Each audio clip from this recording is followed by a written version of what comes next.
대통령 처가 땅 고속도로 종점 변경 사건의 몇 가지 의문점. 원희룡 국토부 장관은 민주당의 날파리 가짜뉴스 선동 운운하면서 서울 양평간 고속도로 건설을 백지화하겠다고 선언했습니다. 제가 보기엔 원희룡 장관이 하루만 사는 하루살이 날파리 같습니다.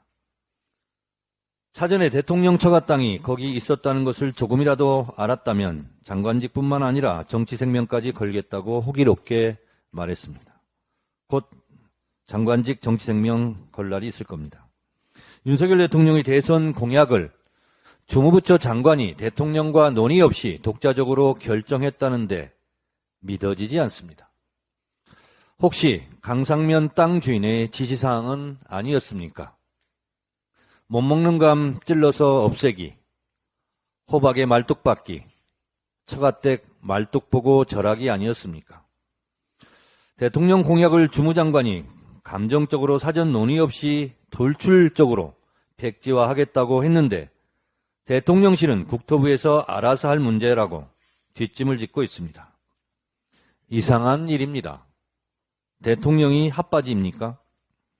대통령 처가 땅과 관련된 문제라서 입장이 곤란한 건 알겠는데 후쿠시마 오염수 문제도 그렇고 서울 양평 고속도로 문제도 그렇고 대통령실의 입을 왜 자물쇠로 채웠는지 정말 궁금합니다. 유행가처럼 어서 말을 해, 어서 말을 해, 어서 말을 해보라고. 고속도로 종점 변경안이 문제도 있고 논란으로 시끄러우면 대통령실이 원한대로 추진하라고 한마디 하면 감정적으로 대처한 원희룡 장관에 대해 추위 경고를 주거나 경질을 하면 될 일입니다. 이렇게 하면 뭔 문제라도 또 생깁니까? 상식적으로 봐도 예비 타당성 조사까지 마친 양서면 원안을 추진하면 깨끗하게 해소될 문제입니다. 구차하게 민주당이 사과하면 백지화 재검토하겠다고 흘리는 것은 누가 봐도 비겁합니다. 적반하장입니다. 현 양평군수는 민주당사에 와서 항의 시위를 했습니다. 이게 정상입니까? 국민의힘 당사나 국토부 장관실 앞에 가서 항의를 할 일 아니었습니까? 노량진 수산시장 수조 속 바닷물을 떠마시는 것을 두고 그게 공천수냐? 는 조롱 섞인 비난이 있었듯이 민주당사에 가서 항의한 것을 두고 공천 시위냐는 비난을 피할 길이 없을 겁니다.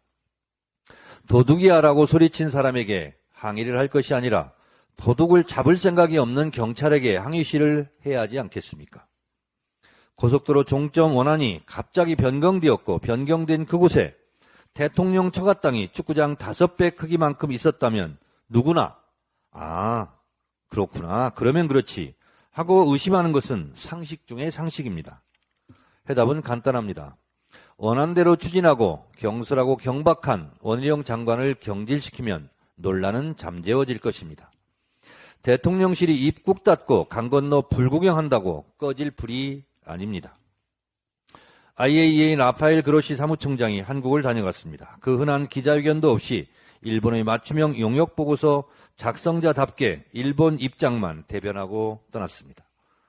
IAEA 보고서는 해양 투기에 따른 불안감을 해소하기는커녕 오히려 방류하면 안 되겠다는 확신만 심어 주었습니다.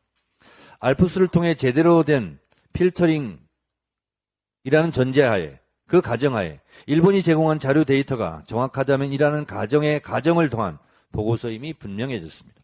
그러나 두 가지 가정을 믿을 사람은 없을 것입니다. 그로시 사무총장도 후안이 두려웠던지 보고서에 대해 책임지지 않겠다는 단서조항을 붙여놓았습니다. 과학적이지도 않고 검증되지도 않은 자신 없는 일본 용역 보고서에 국민 불안은 더 가중되었습니다. 대안이 없는 것은 아닙니다. 일본 후쿠시마 오염수 일본 땅에 묻으면 됩니다. 돈 문제 때문입니다. 일본에서 지불할 비용과 대한민국 국민의 건강을 바꿀 수는 없습니다. 일본 핵 오염수 일본 땅에 묻어라. 이것이 제가 주장하는 것입니다. 이상입니다.